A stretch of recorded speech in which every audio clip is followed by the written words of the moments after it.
గురుగారు నమస్కారం అండి. శుభంతరి. గురుగారు, ఒక మనిషికి ఏది రాసిపెట్టుంటే అదే జరుగుతుంది ఫైనల్‌గా అని చెప్తూ ఉంటారు. మరి దానికోసం ఈ ప్రయత్నాలన్నీ ఎందుకు? పూజలు అవ్వచ్చు, హోమాలు అవ్వచ్చు, అవేనా తప్పడానికా? ఎందుకంటారు? ఏమిటంటే హ్మ్. పూజలు, హ్మ్. యాగాలు, హ్మ్. హోమాలు, హ్మ్. చేతులకి థ్రెడ్స్ కట్టడాలు. డ్రింక్స్ అని అవని ఇవని. ఇప్పుడు మోదీ గారు కూడా, prime minister of India Modi కూడా ఆయనకి రక్షాబంధనాలు ఉంటాయి చూడు, చేతికి కడుతూ ఉంటారు ఎవరో మహానుభావులు.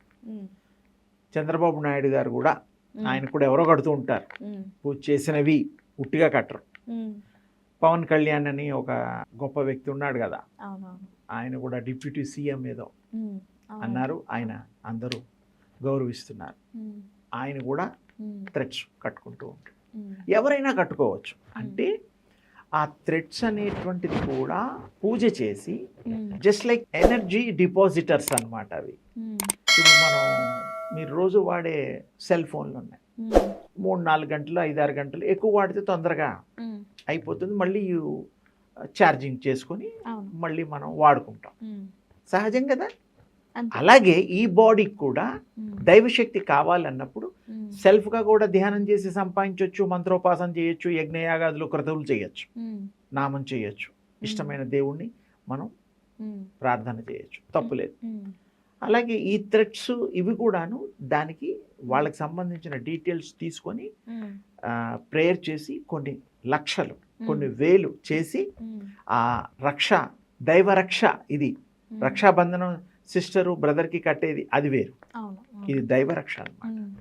అది కట్టుకుంటే ఆ బాడీలో ఈ నర్వ్స్ ద్వారా హార్ట్కి మైండ్కి అంతా బాడీ ఫంక్షనింగ్కి అది సహాయపడి మీకు మంచి థాట్స్, దైవశక్తి, దైవ కణాన్ని వృద్ధి చేస్తుంది మన బాడీలో.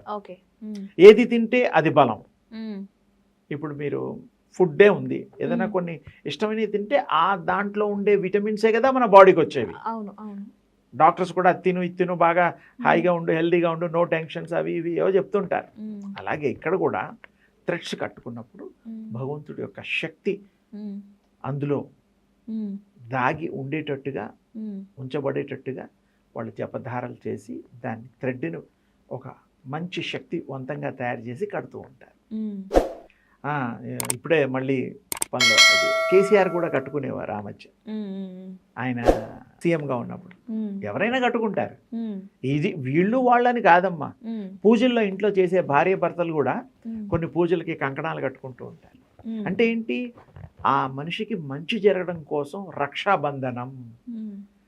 మామూలుగా అయితేనేమో అన్నా చెల్లెలది పురుషోత్తముడు టైంలోంచి ఉంది, కానీ ఎవరైనా సరే కొన్ని ప్రాంతాల్లో, నార్త్లో, సౌత్లో కూడా కొన్ని ఏరియాల్లో రక్షాబంధనం ముందు దేవుడికి కడతారు, నన్ను రక్షించండి అని. ఆయనకి తాకిచ్చి మనం కట్టుకుంటాం. అలాగే తండ్రికి కూతురు కట్టచ్చు, భర్తకి భార్య కూడా కట్టచ్చు. అంటే రక్షించడమే పని. అది చూసినప్పుడల్లా నా వైఫ్ని నేను ప్రొటెక్ట్ చేయాలి, it's my duty, it's honour.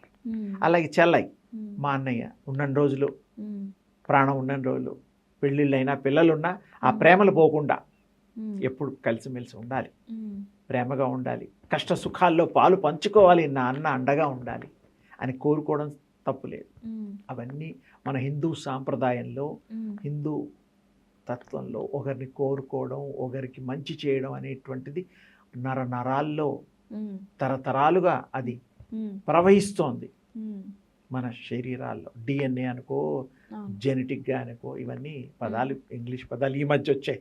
మనం పరంపర అంటాం దాన్ని, ఋషి పరంపర, గురు పరంపర, తల్లిదండ్రుల, మా ఇంటి చిరస్థ, ఇలాంటి పనులన్నీ మాట్లాడుతున్నాం. అంటే ఏదేదైనా ఇది ప్రతిదీ కూడా వస్తుంది, మనం స్వీకరిస్తే మనకు అది ఉంటుంది, పట్టించుకుంటే.